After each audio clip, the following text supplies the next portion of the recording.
Kuliah akan mempresentasikan hasil dari diskusi kami pada mata kuliah konseling perkawinan keluarga dan juga psikologi konseling keluarga. Di sini ada saya Olivia Panjaitan dan rekan saya Suci Lestari dengan NIM A1E124 Saya Rizky Jutta Tombul. saya Aisyah Mulia. Saya Cici dari Supriya. Baik, kami akan menjelaskan materi kami dengan dosen pengampu yaitu Ibu Hera Wahyuni MPD. Selamat menyaksikan. Oke, baik. Pada video kali ini kami akan menjelaskan mengenai peranan cinta dan umur dalam pernikahan dengan mata kuliah konseling perkawinan dan keluarga. Untuk materi pertama saya akan menjelaskan terlebih dahulu. Di sini ada umur yang ideal dalam perkawinan. Umur ideal dalam perkawinan adalah usia ketika seseorang telah matang secara fisik, psikologis, sosial, dan ekonomi sehingga siap menjalankan tanggung jawab sebagai suami atau istri. Secara umum, usia ideal menikah adalah perempuan sekitar 21 sampai 25 tahun dan laki-laki sekitar 25 sampai 30 tahun. Pada rentang usia tersebut, seseorang biasanya telah memiliki kematangan organ reproduksi, kestabilan emosi, kesiapan sosial, dan kondisi ekonomi yang lebih baik. Namun, usia ideal tidak hanya terlihat dari angka, tetapi juga dari kesiapan individu dalam menjalani kehidupan rumah tangga. Kesiapan tersebut meliputi kesiapan fisik, emosional, mental, sosial, ekonomi, dan spiritual. Dengan persiapan yang matang, pasangan lebih mampu membangun hubungan yang sehat, harmonis, dan bertahan dalam jangka panjang. Yang berikutnya adalah hubungan umur dengan kematangan sosial dan sosial ekonomi. Usia berkaitan dengan kematangan sosial dan sosial ekonomi seseorang. Kematangan sosial mencakup kemampuan berinteraksi, memahami norma, menjalankan tanggung jawab, serta menyesuaikan diri dengan lingkungan keluarga dan masyarakat. Dalam kehidupan perkawinan, seseorang tidak hanya berhubungan dengan pasangan, tetapi juga dengan keluarga besar dan lingkungan sekitar. Yang berikutnya yaitu hubungan umur dengan faktor fisiologis dalam perkawinan. Umur memiliki hubungan yang sangat erat dengan kesiapan fisiologis seseorang dalam memasuki kehidupan perkawinan. Faktor fisiologis berkaitan dengan kondisi kesehatan tubuh, perkembangan organ reproduksi, kesiapan biologis, stamina, serta kemampuan menjalankan peran sebagai suami istri dan orang tua. Pada usia yang terlalu muda, organ reproduksi belum berkembang secara optimal sehingga berisiko menimbulkan komplikasi kehamilan seperti anemia, persalinan prematur, hingga risiko kematian ibu dan bayi. Oke, cukup sekian yang bisa saya sampaikan. Berikutnya akan dijelaskan oleh teman saya. Oke, baik, di sini saya akan melanjutkan materinya. Yang di sini sudah tertera perbedaan umur antara suami dan istri. Nah, perbedaan umur dalam perkawinan merupakan hal yang umum terjadi dalam masyarakat dan dapat mempengaruhi pola hubungan, cara berpikir, serta komunikasi dalam rumah tangga. Nah, pasangan dengan perbedaan usia yang tidak terlalu jauh biasanya lebih mudah menyesuaikan diri karena memiliki pengalaman dan pola pikir yang lebih relatif sama. Namun, perbedaan usia yang jauh tidak selalu menjadi masalah apabila disertai komunikasi yang baik, saling menghargai, pengertian, dan komitmen. Meskipun demikian, perbedaan usia terkadang dapat menimbulkan tantangan seperti perbedaan pola pikir, gaya hidup, dan cara pandang terhadap kehidupan. Oleh karena itu, keberhasilan rumah tangga tidak ditentukan oleh besar kecilnya perbedaan usia, tetapi oleh kemampuan pasangan dalam menjaga komunikasi, saling memahami, bekerja sama dalam menghadapi kehidupan bersama. Berikutnya itu ada hubungan umur dengan keadaan psikologis dalam perkawinan. Nah, usia berhubungan erat dengan kematangan psikologi seseorang yang meliputi kemampuan mengontrol emosi, berpikir rasional, mengambil keputusan, bertanggung jawab, serta menyelesaikan konflik. Pada usia muda, emosi cenderung belum stabil dan pola pikir masih berkembang, sehingga seringkali belum siap menghadapi tanggung jawab dalam rumah tangga. Nah, kondisi ini dapat menyebabkan konflik, kesulitan komunikasi, sikap egois, serta stres akibat tekanan ekonomi dan sosial. Sebaliknya, seseorang yang menikah pada usia lebih matang biasanya memiliki kestabilan emosi yang lebih baik, mampu berpikir rasional, memahami pasangan, serta memiliki empati yang tinggi. Kematangan psikologis ini membantu pasangan membangun komunikasi yang baik, bekerja sama, menjaga komitmen, dan menciptakan kehidupan rumah tangga yang harmonis. Yang berikutnya, peranan cinta dalam pernikahan. Cinta merupakan salah satu unsur terpenting penting dalam kehidupan manusia, terutama dalam membangun sebuah pernikahan. Pernikahan bukan hanya hubungan antara dua orang, tetapi juga merupakan ikatan emosional, sosial, spiritual, dan tanggung jawab dalam jangka panjang. Cinta menjadi dasar utama yang membantu pasangan membangun hubungan yang harmonis, saling mendukung, dan penuh kasih sayang. Cinta tidak hanya berupa ketertarikan, tetapi juga mencakup perhatian, kepedulian, pengorbanan, kesetiaan, dan tanggung jawab, empati, dan juga komitmen.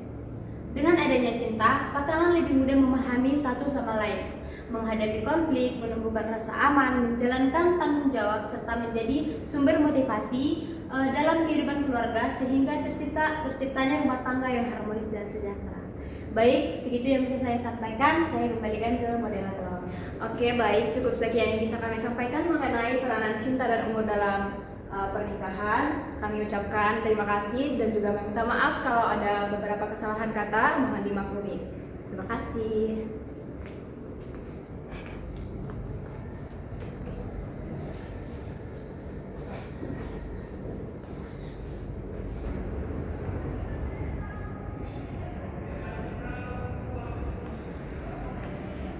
Baik, selanjutnya kami akan menjelaskan konsep keluarga sebagai sistem, struktur, fungsi, dan perannya pada mata kuliah Psikologi Konseling Keluarga.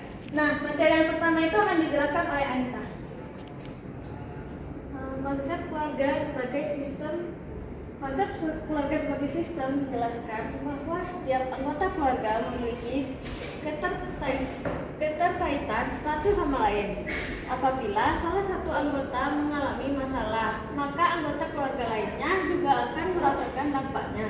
Sebaliknya, ketika hubungan antar anggota keluarga berjalan baik, maka suasana keluarga akan menjadi harmonis dan mendukung perkembangan setiap individu di dalamnya. Pendekatan sistem memandang keluarga sebagai satu kesatuan yang tidak dapat dipisahkan antara anggota satu dengan yang lain. Menurut pendekatan teori sistem keluarga, hubungan antar anggota keluarga dibentuk melalui pola komunikasi, aturan keluarga, pembagian tugas, serta interaksi sehari-hari.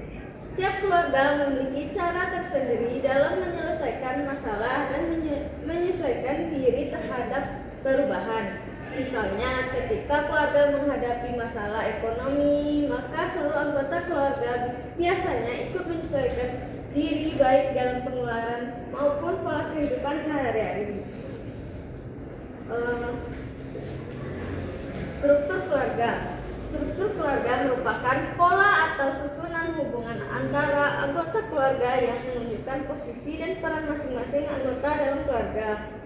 Struktur keluarga dapat dipengaruhi oleh budaya, kondisi sosial, ekonomi, dan perkembangan masyarakat. Struktur keluarga yang paling umum dikenal adalah keluarga inti atau nuclear struktur. Keluarga yang paling umum keluarga inti terdiri atas ayah, ibu, dan anak yang tinggal bersama dalam satu rumah. Dalam keluarga inti, hubungan antar anggota keluarga biasanya lebih sederhana karena jumlah anggota keluarga yang tidak terlalu banyak. Selain keluarga inti, terdapat juga keluarga besar atau extended family. Keluarga besar terdiri atas keluarga inti yang tinggal bersama dengan anggota keluarga lain seperti kakek, nenek, paman, bibi, maupun saudara lainnya. Dalam keluarga besar, hubungan kekeluargaan biasanya lebih erat karena interaksi sosial terjadi dalam lingkup yang lebih luas. Namun, dalam beberapa kondisi, keluarga besar juga dapat mengalami konflik akibat perbedaan pendapat antara anggota keluarga.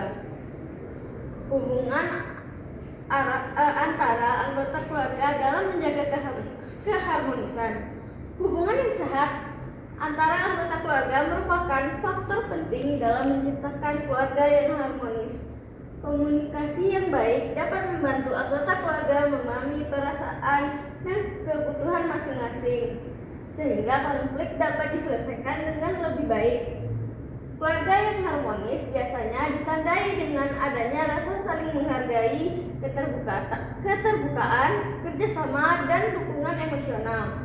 Sebaliknya, hubungan yang buruk dalam keluarga dapat menyebabkan konflik, kurangnya perhatian terhadap anak, hingga gangguan emosional pada anggota keluarga. Dalam kehidupan modern, tantangan keluarga menjadi semakin kompleks akibat perkembangan teknologi, kesibukan pekerjaan, dan perubahan pola hidup masyarakat. Oleh sebab itu, keluarga perlu membangun komunikasi yang baik agar hubungan antar anggota keluarga tetap terjaga. Sekian dari saya serahkan kepada rekan saya. Baik, selanjutnya itu ada fungsi keluarga, yang dimana fungsi keluarga ini memiliki fungsinya 7. Yang pertama itu ada fungsi biologis, yang dimana fungsi biologis ini berkaitan dengan kebutuhan dasar dan anggota keluarga seperti makanan dan pakaian. Yang kedua itu ada fungsi pendidikan. Keluarga merupakan tempat pendidikan pertama bagi anak sebelum mulai lingkungan sekolah maupun masyarakat. Yang ketiga itu ada fungsi sosialis, yang dimana melalui keluarga, individu belajar memahami norma dan aturan yang berlaku di masyarakat. Selanjutnya itu ada fungsi afeksi, yang dimana keluarga menjadi tempat anggota keluarga memperoleh kasih sayang, perhatian, dukungan emosional, dan rasa aman. Selanjutnya itu ada fungsi ekonomi, yang dimana keluarga memiliki tanggung jawab untuk memenuhi kebutuhan ekonomi anggota keluarga, seperti misalnya itu biaya makan, biaya pendidikan anak, dan lain sebagainya. Yang selanjutnya itu ada fungsi perlindungan. Keluarga berfungsi memberikan perlindungan kepada anggota keluarga dari berbagai ancaman baik fisik maupun psikologis. Selanjutnya itu ada fungsi religius, yang dimana keluarga juga memiliki peran dalam menanamkan nilai-nilai agama spiritual kepada anggota keluarga. Nah, di fungsi spiritual ini seperti beribadah, orang tua mengajarkan anaknya bagaimana tata cara sholat. Nah, selanjutnya itu ada peran anggota keluarga. Seperti yang kita tahu bahwa keluarga inti itu terdiri dari ayah, ibu, dan anak. Jadi, ketiga ini memiliki peran masing-masing.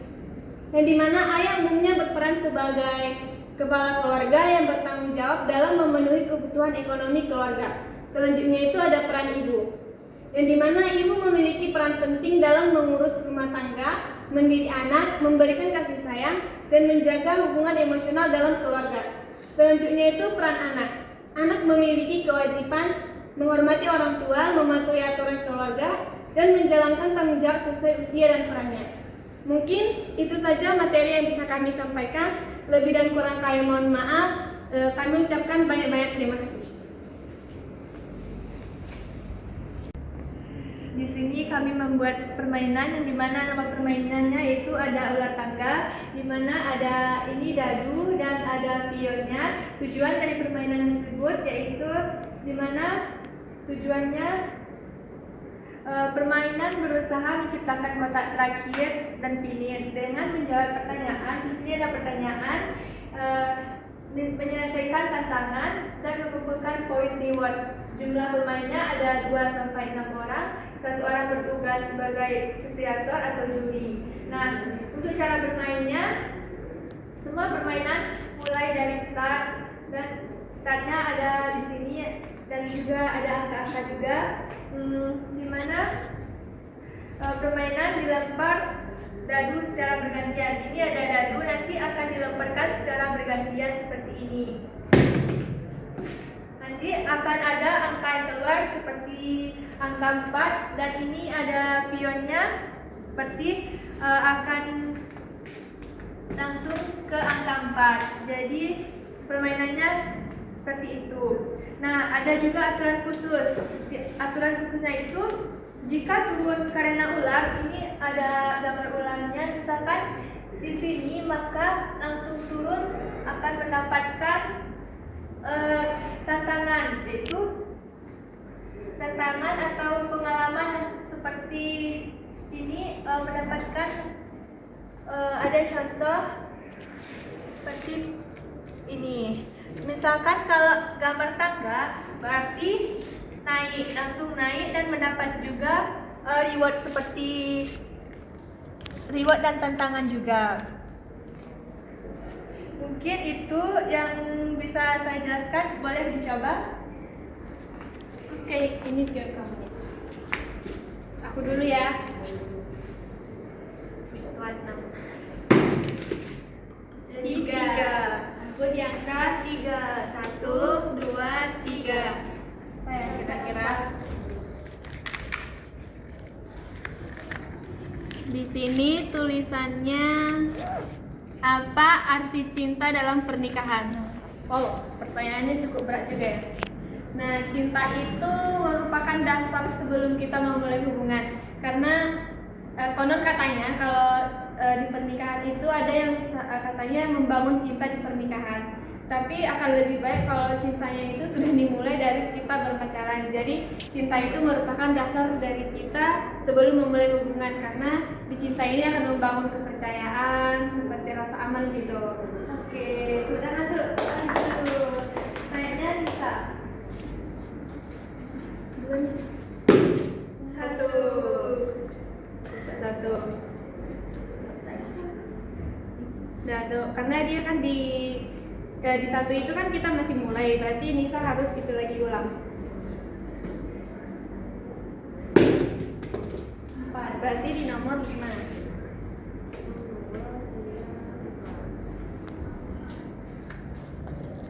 Peragakan cara memberi semangat kepada pasangan yang lelah. Wow. Wow. Ayo, gimana? Siapa mau jadi pesannya? Aku. Ini pesannya. Pertanyaannya apa tadi? Tolong Itu peragakan cara memberi semangat kepada Oh. pasangan. Beri semangat pada pasangannya. Ya, bisa gimana? semangat ya. Semangat ya, sayang.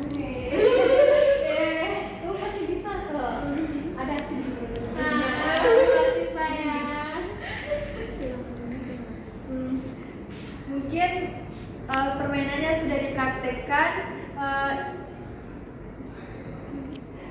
Cukup dari kami, ucapkan terima kasih. Baik, terima kasih telah menyaksikan video penjelasan materi kami, yang dimana itu berisi materi dan video bagaimana tentang tata cara game kami. Nah, selanjutnya sebagai penutup kami akan menyembahkan satu lagu yang berjudul Keluarga Itu Tempat Cinta.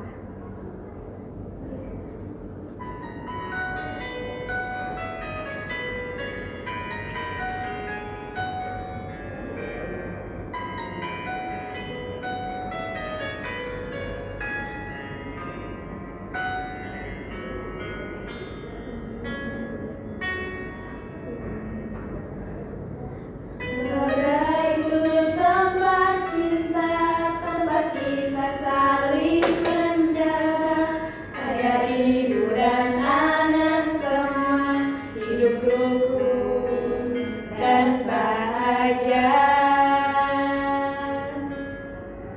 Cinta penting dalam keluarga agar damai suasananya, saling sayang, saling percaya, hidup jadi lebih bahagia. Rumah tangga itu penting, saling membimbing penting, siap hati dan pikiran dalam pernikahan. Keluarga paling berharga, tempat kasih dan cinta.